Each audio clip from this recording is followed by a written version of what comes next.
जो वास्तविक रूप है वो आप सूर्य देवता और छाया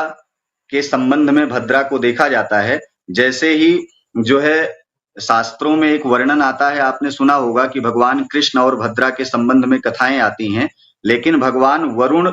और भद्रा इन दोनों का एक वास्तविक रूप से एक भ्रातृत्व प्रेम एक कहलाता है। और भद्रा के विषय में तो आपको क्या ही बताएं, हम इस चैनल के माध्यम से सिर्फ इतना कहेंगे कि सूर्य नारायण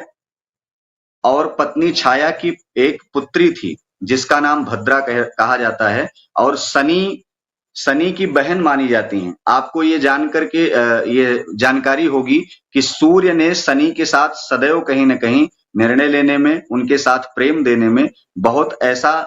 सौतेला व्यवहार किया था, जिसकी वजह से उनकी पत्नी छाया भी सदैव पीड़ित रहती थी और शनि भी पीड़ित रहते थे। तो सूर्य की पत्नी जो है वो छाया की कन्या भद्रा मानी जाती हैं और शनि की बहन भद्रा मानी जाती हैं। वस्तुतः यमराज और शनि और यमुना और भद्रा ये सब सूर्य के पुत्र और पुत्रियां मानी जाती हैं, लेकिन जैसे शनि के साथ सूर्य ने सौतेला व्यवहार किया था, ठीक ऐसे ही जो है भद्रा के साथ भी यही वस्तुतः व्यवहार किया जाता है। और उसकी और अन्य भी कथाएं हैं, लेकिन कहा गया है शास्त्रों में भद्रा को श्राप भी मिला था। तो ऐसे मांगलिक अवसरों पर भद्रा से निषेध होकर के कुछ शुभ कार्यों में बचना चाहिए। खासकर ये कि भद्रा को श्राप जो लगा था, वो कहा जाता है कि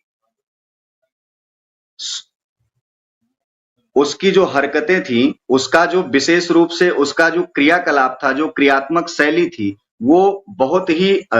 आपराधिक प्रवृत्ति की थी, या फिर ये कह सकते हैं कि बहुत ही अच्छी नहीं थी। सनातन वैदिक काल के अंतर्गत ब्रह्मा जी के द्वारा वो भद्रा श्रापित हो गई, और ब्रह्मा जी के द्वारा जब भद्रा श्रापित हो गई तो उनको ये कहा गया कि जब जैसे 27 नक्षत्रों की अपने आप में विवेचना आती है, ऐसे ही भद्रा एक काल, एक चक्र, जब भद्रा का काल चक्र आएगा तो उसमें सभी प्रकार के जो धार्मिक कार्य होंगे, यानी कि जैसे किसी के ऊपर कोई आक्षेप लगा दिया जाए और जब उसकी सत्ता आ जाए तो तमाम प्रकार के ऐसे धार्मिक कार्य या फिर किसी भी प्रकार के सुनियोजित कार्यों को अवरोध लगा दिया जाता है। तो ऐसे ही भद्रा के बारे में भी बताया गया है। खास करके दर्शकों को ये मैं बताना चाहता हूं कि भद्रा शनि की बहन थी, भद्रा सूर्य की पुत्री थी, लेकिन ब्रह्मा जी के शाप के कारण से, श्राप के कारण से कुछ ऐसे सुनियोजित कार्य होते हैं, कुछ ऐसे मांगलिक अवसर होते हैं, कुछ ऐसे कार्य होते हैं जिनके कारण से भद्रा में उस कार्य को करना निषेध माना जाता है। और उन्हीं में से रक्षा सूत्र, रक्षाबंधन पर्व एक ऐसा पवित्र परंपरा है